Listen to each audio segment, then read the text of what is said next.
how do you identify supply and demand? It's quite simple. It's quite easy. So here we go. Now, on your charts, all right? I remember how I used to say drop this, drops, rally this, rallies, blah, blah, blah. Now, all those things are not just important anymore, all right? Just forget about them and pay attention to the base candles, because the base candles are where the money is where the money is, all right? Is where the most of liquidity is.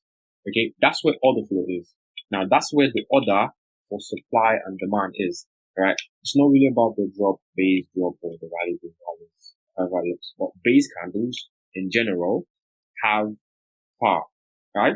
Whenever you see a base candle, especially with the way it has to be, obviously it has to be one of those things that create structure, right? Now, when a base candle creates structure, takes out liquidity, that base is a supply or demand order, right? Now, how do you understand that? How do you identify the base candle? So base candle is a candle that looks like this, right? So this is an example of a base candle. Now, the body usually makes up less than 50% of the full candlestick. So you have candlesticks look like this sometimes, right? But when you see stuff like this is not a base, right? You want to see a base less than 50% of the full candlestick. Now, the reason being is because what happens within that area is when price doesn't move up or down. Price moves sideways, right? Now, what's sideways movement, right? This is something that's very, very interesting that you guys have to really understand. Now, what causes a sideways movement? Or why is a sideways movement formed? I'm going to explain to you guys. A sideways movement is formed when there's equilibrium in the marketplace, right? When there is equal supply and demand in the market, there is no significant change in price. And so therefore, price is going to range.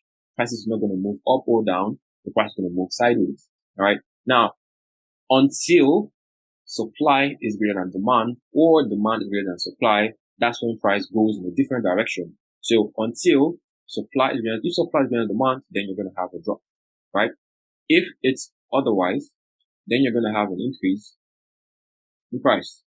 Okay. Now, this is what Wyckoff spoke to us about, the law of cause and effect. But I'm not going to go deep into Wyckoff now, but I'm just going to use basic understanding. Now, if supply is greater than demand, price goes up. If demand is greater than supply, price goes down.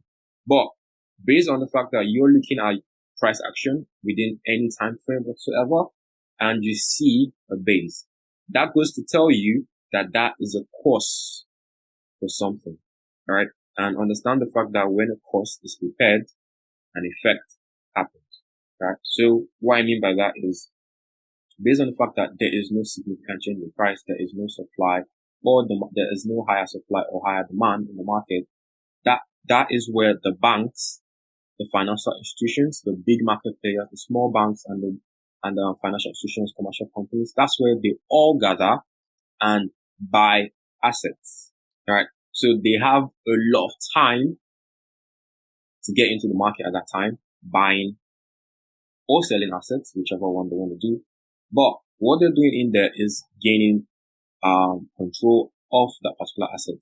And so what happens is, if the big banks bought more than they sold more, then obviously demand is going to go up, price is going to go up. But if they sold more than they bought, then obviously price is going to go down. So it all depends on what they do within the range that makes price go down or up, right? And so that's why you see a base. So what happens in the base is indecision, which is no specific movement of price, no significant change in price. And that's why the candlesticks end up closing like this, or sometimes even like this, like nothing, right? Because there was no significant change in price, right? Until there is higher supply or higher demand, then that makes price go bullish or bearish, right? But understand the fact that whatever it is you're looking at for, right, this can be used as a point of interest because of the fact that if price went bullish at this point, then obviously that just goes to tell you that the big banks, the financial institutions, bought a lot of this currency, and so therefore there's demand in the market. Now, if price comes back into that area, right, that just goes to tell us that that is a higher low about to be formed to push price higher, which is people who didn't have the opportunity to get in here now have another chance to get back in here again to push price, right? And then that creates your higher high and higher low structure, obviously, right? So that's just understanding the basic understanding about why these base candles are very important. Now, let me give you guys an example. Let's use a currency pair.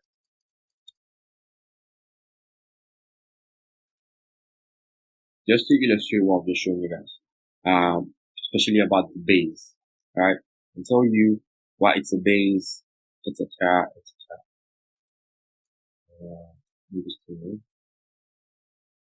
Okay, so let's look at a base now. Right, so this is a base. Okay, that's a base, isn't it?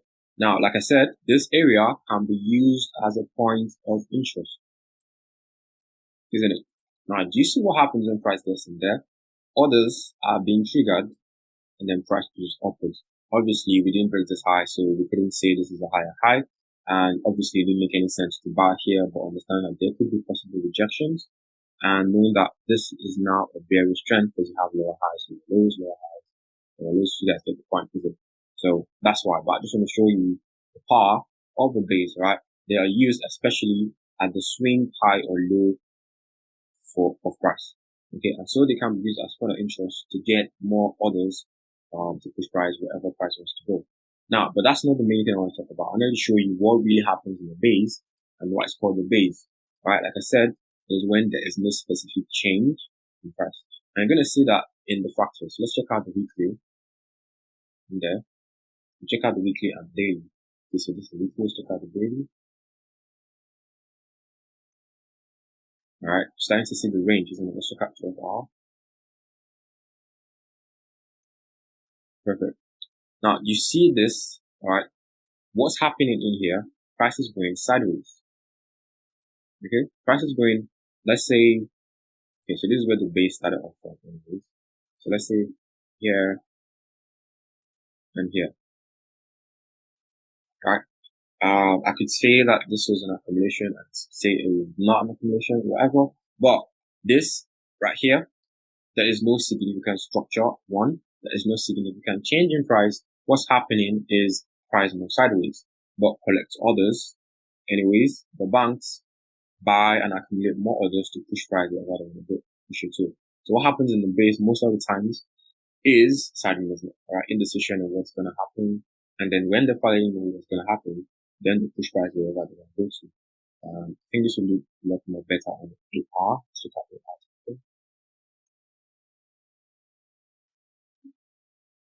Alright, still kind of like the same percentage, but you all get the point as to what a base is happening. Let me see if I can find the base on a small time frame as well.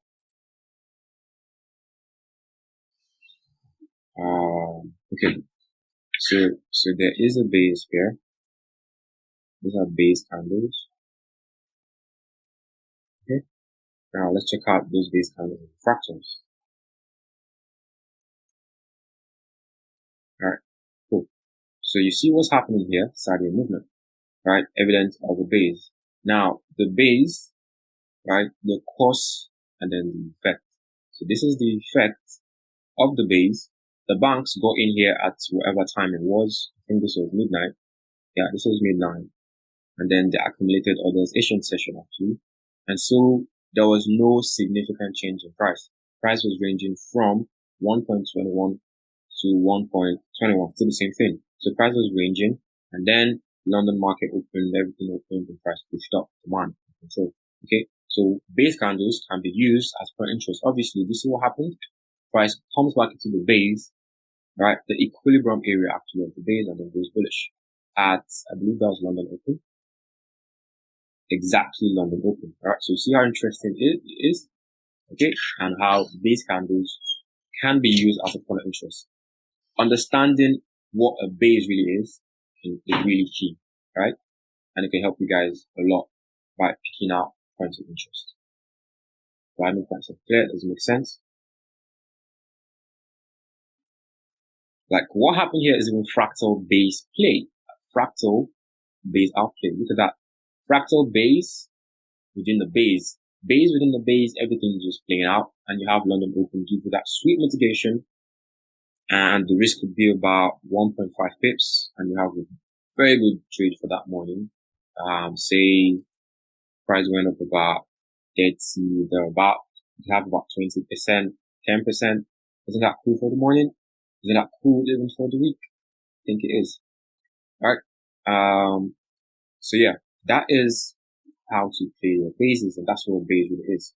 Okay, but that means not every base is significant. Yes, not every base is significant. Don't worry, you're going to understand why you should choose a base. Okay, you're going to understand why you should choose a base and what makes a base significant, right, as we go on further. Okay, now I've just told you guys just one way and one thing how to choose your points of interest using base candles, because obviously base candles have orders within them, right? And that's why we pick them as points of interest, because they're on field orders within base candles. Now, the next thing